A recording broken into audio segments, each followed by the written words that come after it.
joined by Kim Kester, the Northern Illinois women's head golf coach. Coach, how are you doing today? I'm doing well. How you doing? Good.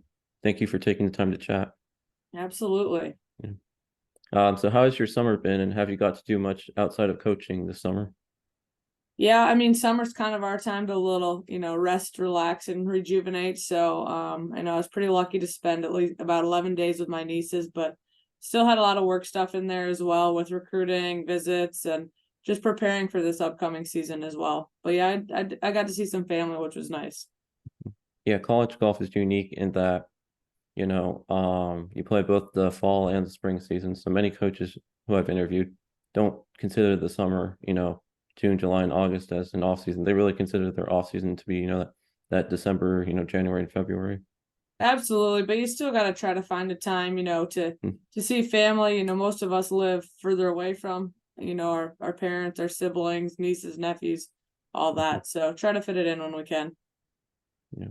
So getting to your early golfing journey, how did you get started playing golf? Was it, did you get into the game yourself, or did you get into it with a family member or a sibling? And what age did you begin playing?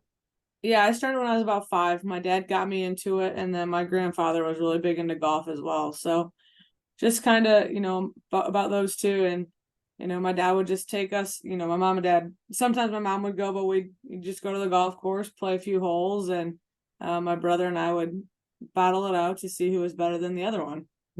What were some of your golfing memories growing up?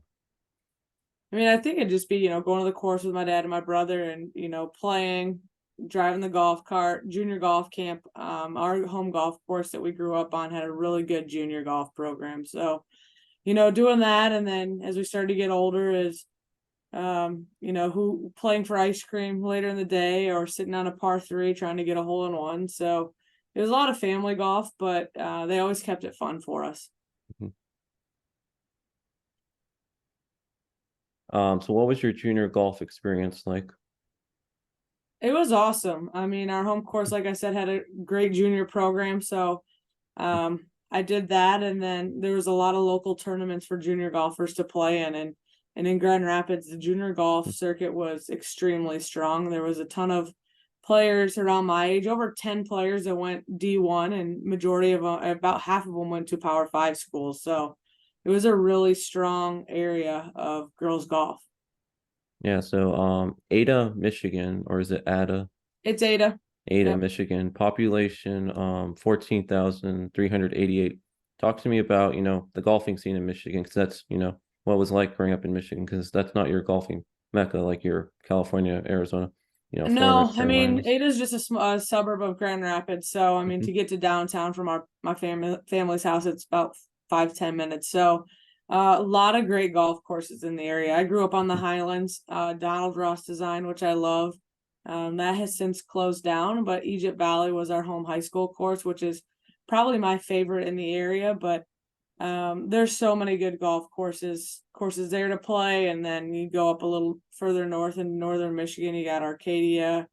So there's a lot of golf courses to be played in Michigan, and they're all really really good. So there was no shortages of playing and practicing growing up, which was nice. A lot of the courses were very good to junior golfers, and if a buddy was a member somewhere else, go, hang out with her, play there, or they'd come over to our course. So, yeah, it was a lot of great memories for sure. Were there any notable players that you played with growing up or that you got to compete against in tournaments in Michigan? I mean, yeah, you look at Brianne Hall down at Illinois State, golf coach there. Her and I were teammates at Toledo, but both grew up in Grand Rapids. There's a couple players, one player, uh, Heather went to Northwestern, Jenny went to Louisville. I mean, Kelly was at Eastern Michigan, so they were all over at Division 1, and some are still in the golf business in some form, but most have families and are working the real world now. What did you do during the winter months, golf related? Did you travel down south or did you, hit inside in simulators or just work on short game in Michigan? Yeah, it very. I mean, I was a hockey player in the winter, so Okay. I stayed in shape playing hockey. But then we would go to a covered range and hit some balls. But as we got older, our family started to take family trips over the holiday break. So my dad and I would play 2 or 3 rounds when we're on vacation and just practice and play. But I did 4 sports growing up, so golf was never really the main one. I knew it was what I was best at, but in the winter I was playing a lot of hockey. What months of the golf season in Michigan? Because I live in Connecticut and it can range from mid-March to you can even play in December. But typically, what Yeah, months of the golf season yeah. outdoors I in mean, Michigan? it's changed obviously from 20 years ago to now. But I would say, to be not freezing your tail off, you'd go April to middle to end of November. Snow usually will start to come in December now. So, and then January and February are typically pretty cold. So a good one would be April to November. This is just a question I thought of, but what's the worst weather you've ever played? Around a golf in Michigan? Um, Probably state finals, maybe. I mean, it's rainy, it's cold, we've played in sleet. I mean, we've seen in the college game. I mean, our MAC championship this past year was probably pretty brutal. Purdue's event we've played in a couple times, pretty brutal. So at this point, you're kind of numb to it because it's happened a few times, but you just put your head down and grind it out. So you are a standout player in your home state of Michigan. You've won numerous tournaments in Michigan, including the 2011 Michigan Mid-Amateur and the '05 and '06 Grand Rapids Women's City Championships. How is amateur golf in Michigan, and what does it mean to you to have won so many tournaments in your home state of Michigan? Yeah, amateur golf at the time was unbelievably good. Like I said, how many players, went Division 1. You have someone also like Stacy Slobodnik, who I played against in the Mid-Am, who's won that over 10 times. Heck of a coach at Michigan State, and even a better person, and always been a pretty good mentor. But you have such strong field, so to be able to win a few of those events was pretty cool. And like I said, you're playing against a lot of your friends as well, so to say hey you beat them it's pretty fun. But yeah, it was so strong, and it definitely helped me get to the college level and be able to perform when I needed to. Yeah, what are some of your favorite events in Michigan? Do you still get to compete in Michigan regularly? The Michigan Open was always a special one.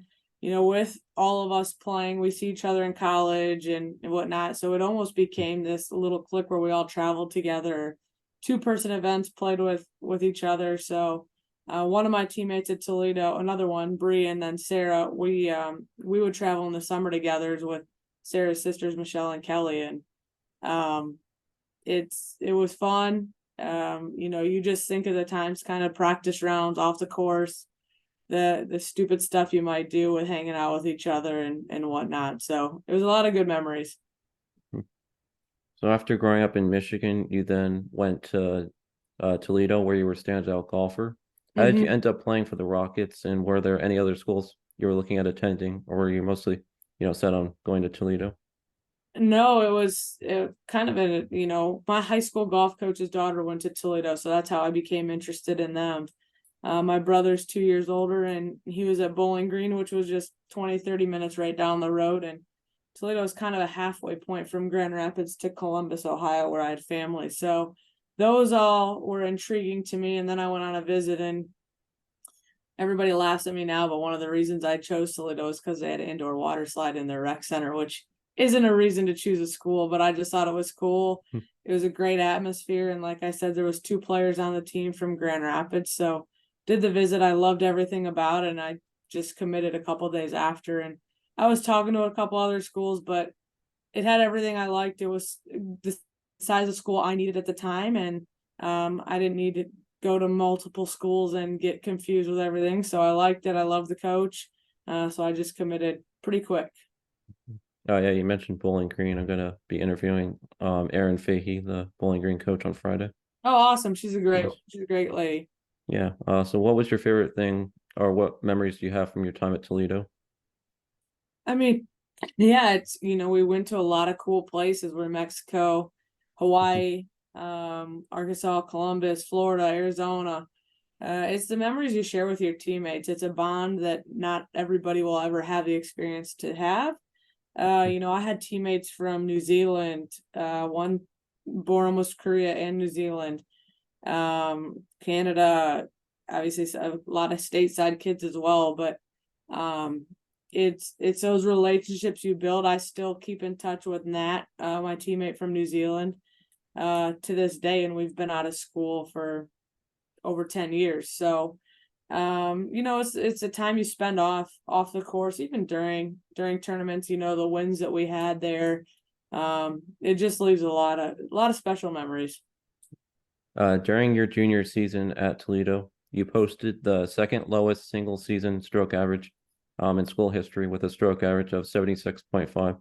What is it like to be considered one of the best golfers in Toledo history? Yeah, I mean, it's pretty cool to think here, I guess. I approached every season as just work as hard as you can, and if you do all the work, hopefully you'll see the success. And I did, which was good. But you always just try to leave the program better when you leave than when you came in, and I feel that we definitely did that. And then you led the Rockets to a runner-up finish at the 2006 MAC championship. Can you describe the 2006 championship to me and what it was like to have the school best finish as a team?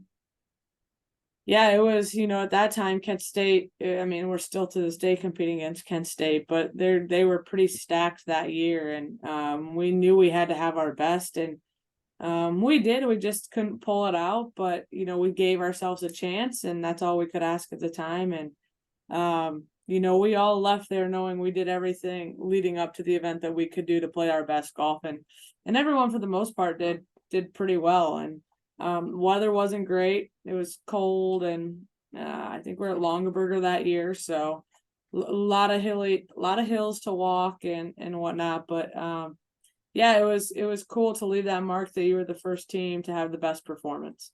And then you were a three-time captain at Toledo and MVP in the 2006-07 season. What did it mean to you to be a three-time captain at Toledo and to get MVP honors in the 06-07 season?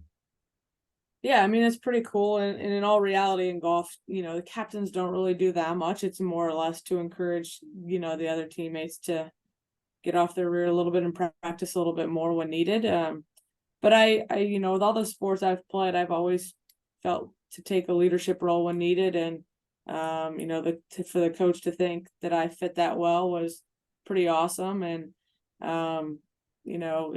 it was all, I just wanted to make sure I worked hard and did my part. I'm there for academics first, golf second, and I didn't want to sell anybody short in any of those categories.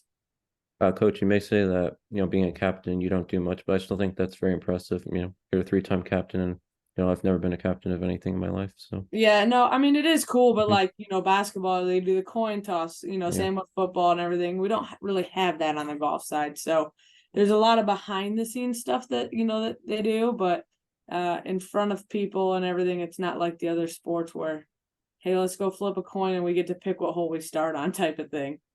Well, I think it was impressive, as captain, you're a leader, and I'm sure your teammates looked up to you. But Yeah. getting into my next question, which I think is even more, I guess impressive or more interesting, is you earned your bachelor's degree at Toledo in recreation and leisure studies. And I've never heard of that. What is recreation and leisure studies, and what courses did you take at Toledo, your degree?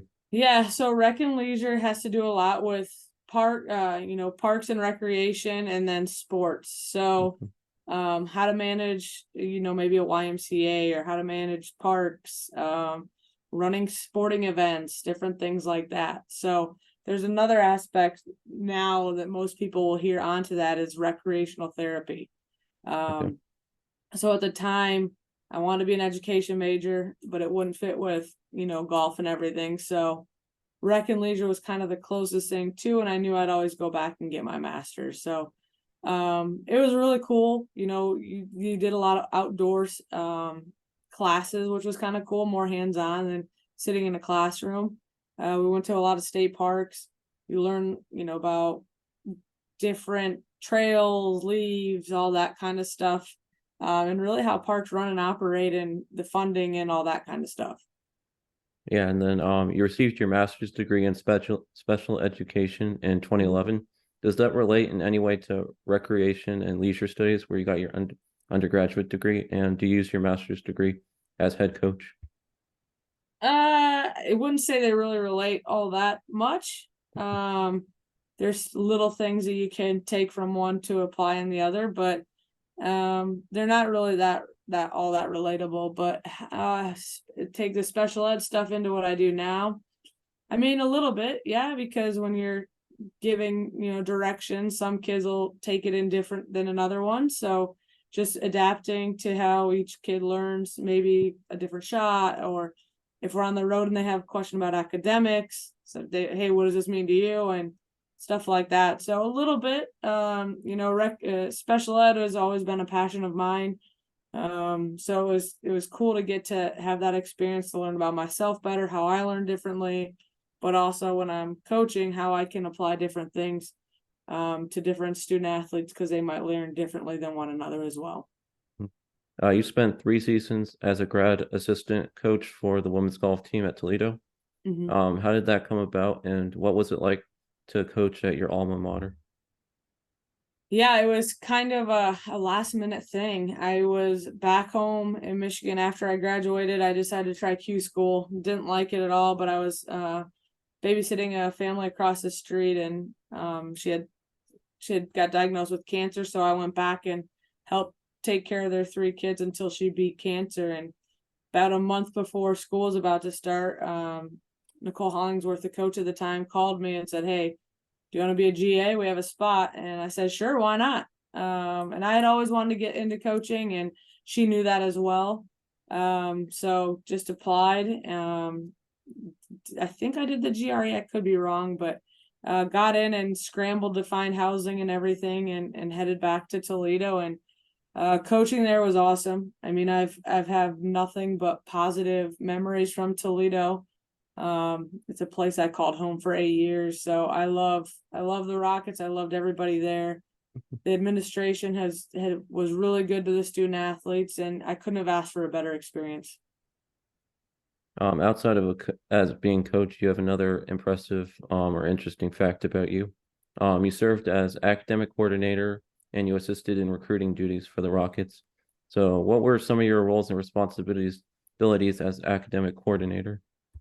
A lot of it was just checking in every week with the players to make sure their grades were on track, and sit down with them and see what was due, make sure they had everything in line, ready to go, and just make sure they didn't fall behind. So it was usually every week or every other week that I'd meet with each student athlete. You were an academic coordinator, so do you stress the importance of academics to the players you coach? Yeah, absolutely. I mean, I've been pretty lucky that the ladies that have came into the program have had really high GPAs, so that's not the biggest stress that we have. They're pretty self-sufficient in that area, but the second we see something, we definitely step in and make sure that they don't get too far behind. Then you have been the head women's golf coach at Northern Illinois since 2012.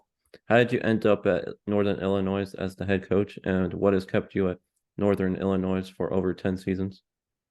Yeah, it was, same conference as Toledo. So Pam Tiska, I heard she was retiring, and she's unbelievable coach when, in her time at NIU at 20 plus years. And so I just applied, and it was kind of a last minute thing. They went through a lot of applications, interviews, and a couple people had other opportunities, so they took those instead. And I just essentially kind of got lucky that I was almost one of the last ones standing, and I think it's worked out well for them. I hope it's worked out well for me. And the reason I've stayed so long, there has been other opportunities, but it's our home course, Rich Harvest Farms, and the Okay. people that support NIU in the golf program. It's the relationships I've developed with a lot of people have been unbelievable, and you put that with Rich Harvest, and you can't leave.